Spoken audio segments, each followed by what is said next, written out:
Hello viewers, I'm Ishita, your host for today, and we are lucky to have Dr. Danielle Wilken with us today, who is the president of Bridgeport University.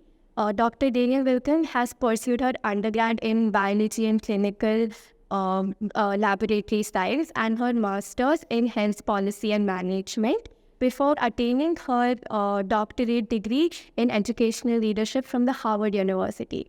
We're really lucky to have you, ma'am, with us today. So my first question to you is, how do you feel after signing an MOU with JBES? And how do you feel right now? I am thrilled to be here. I'm very excited about the MOU. University of Bridgeport has received a number of students from this institution, and we know the high quality of the students that go to school here. We know the high quality of the faculty, and to continue to grow that relationship is really exciting for us. I'm sure everyone is very lucky to have you here. My next question to you is, there have been a lot of electrical and computers engineering fields. So where do you see the scope of the core engineering branches, like chemical engineering, mechanical engineering and all? So we do have mechanical and chemical engineering at University of Bridgeport. And I see engineering as a really important field as we move forward. The global economy really depends on engineers. And I think some of the problems that we have in the world today, including global warming and transportation, really depend on our engineers to being able to help us solve those problems. But then why is it that so many students prefer to take up computer science rather than mechanical or chemical or civil engineering? I think computer science is another way that we solve problems.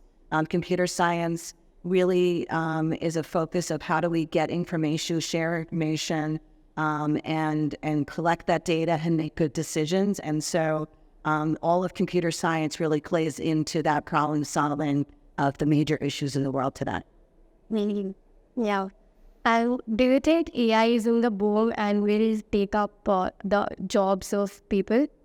I think AI is important. I don't know that it's ever going to replace people. AI is really good at taking information and processing it and coming up with an answer. I don't think AI is really good at asking the questions, though. And I still think we need humans and ingenuity and excitement and curiosity. And I don't know that computers will ever be able to replace that. And so I think AI is going to help us do things faster, with more accuracy, and create some efficiency.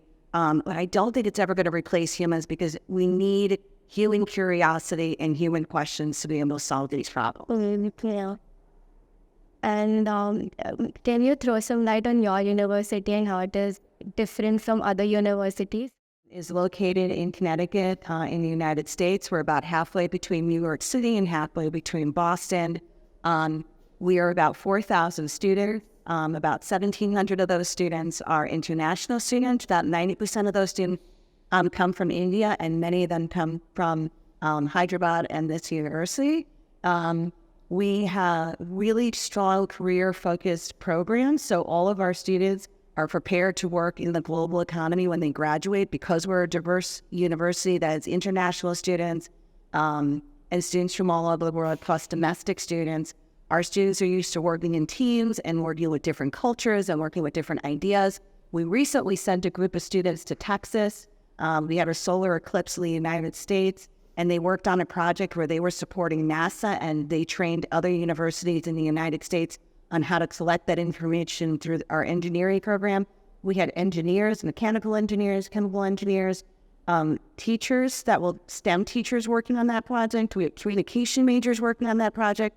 And it's really a great example of how an interdisciplinary, multinational team works, which is the way of the global economy. We're very glad to hear that your university supports the diverse culture, and I really look forward to coming into your university. And we would love that. Like a lot of students are really confused whether to pursue MBA or MS after their undergrad. So what do you prefer is more effective, MBA or MS? I think it depends on what the student wants to do after graduation and what they feel passionate about. I think they're both really good options, and it's really about what an individual's goal is, what kind of company they want to work for, what kind of work they want to be doing. And I think the student really needs to think about that before they make that decision. Well, I was actually reading your bio and you told something like you believe in if something is not right for you right now, it doesn't mean that it is not right for you at all. So how did you come up with that thought? I think that I think as humans, we make our most growth, we learn the most when we make mistakes. So many times when we make a mistake, we learn something and grow from that.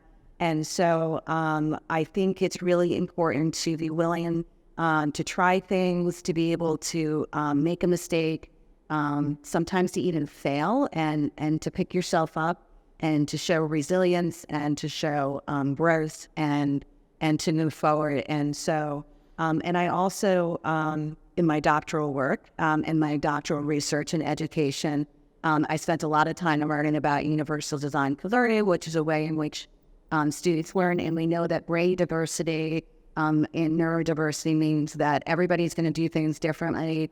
And it's really about how do you remove the barriers to learning, how do you remove the barriers to education. And part of that is the opportunity to try things and not be perfect. Cool. What in your sense is success? In my sense, success, Do you think you're successful? do I think I'm successful? I think from what I wanted to achieve in life, I'm successful. I am the mom of 2 kids who I love and adore, and I think are really good people and are trying to do the right things in the world. And so I think from that perspective, I'm very successful. I love the work that I'm doing. I work for a university that I believe in. I believe in our students. I believe in our mission. And we are getting better every day and we're growing. And so from a professional perspective, I think I've achieved what I want to achieve. And I think success really needs to be based on your goals, because if you look at other people, they may have more money than me, they may have accomplished more awards than I have. But for the things that are important to me, which is doing good work and raising good humans, whether that's my students or whether that's my children, I think I've been very successful. Wow, that's so inspiring. Thank you. And my last question will be, can you please give a message to all viewers who is watching this video? Keep up the good work. Going to school is really hard, and there are some days where you want to give up and it's frustrating and you're not getting where you want to be. And the growth is in the learning, the growth is in the struggle. I'm really excited to see what this generation's going to accomplish. And so just keep up the good work and looking forward to having some of you join us at University of Bridgeport. I'm sure they will. Thank you so much, Om. Thank you so much for your valuable time. I'm sure your words have resonated with a lot of our viewers. Thank you for your time tonight. I really appreciate being here.